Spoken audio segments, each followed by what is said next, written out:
வணக்கம். இந்த வீடியோவில் ஆன், அபவ், அப் இதுக்கான டிஃப்ரென்ஸ் தான் பார்க்க போகிறோம். இந்த மூணுமே வந்து தமிழில் பார்த்திங்கன்னா மேலே அப்படிங்கிற பொருளில் தான் வரும். ஆனால் இங்கிலீஷில் பார்த்திங்கன்னா அதோட யூசேஜ் வந்து வேறு மாதிரி இருக்கும்.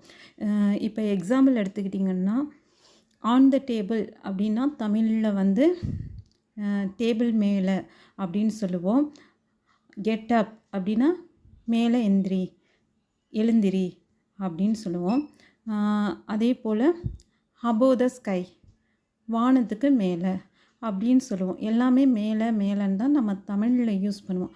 ஆனால் இங்கிலீஷில் பொறுத்த வரைக்கும் அதோட பொசிஷனை பொறுத்து இதோட மீனிங் வந்து இருக்கும். எப்படின்னா இப்போ ஆன் எங்கே யூஸ் பண்ணணும் அப்படின்னா, ரெண்டு பொருள் இல்லைன்னா ஒரு மனுஷனோ இல்லை ஒரு பொருளோ இருக்குது, ஏதோ ஒன்று இருக்குது. அது எப்படி இருக்கும் அப்படின்னு பார்த்திங்கன்னா, ஒரு பொருளுக்கு மேலே இன்னொரு பொருள் டச் பண்ணி இருக்கும், ஒட்டி இருக்கணும்.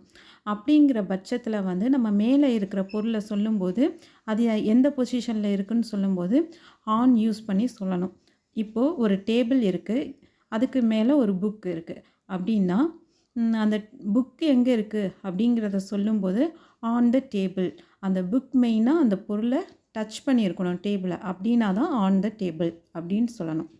இதே இது அபோவ் அப்படின்னு சொல்லணுன்னா அந்த பொருளுக்கு மேலே தான் இருக்கும், ஆனால் ஒட்டி இருக்காது.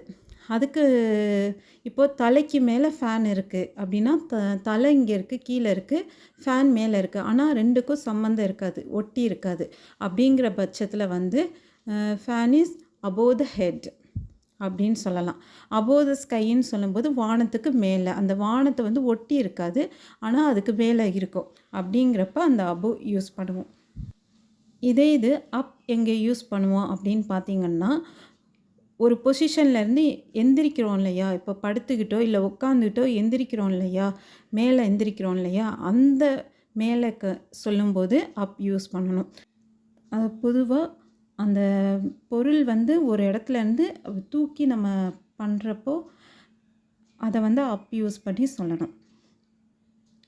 வேக்கப் படுத்துருப்போ அங்கேருந்து எந்திரிக்கிறதுக்கு வேக்கப். ஓகே, இதுதான் டிஃப்ரென்ஸ்.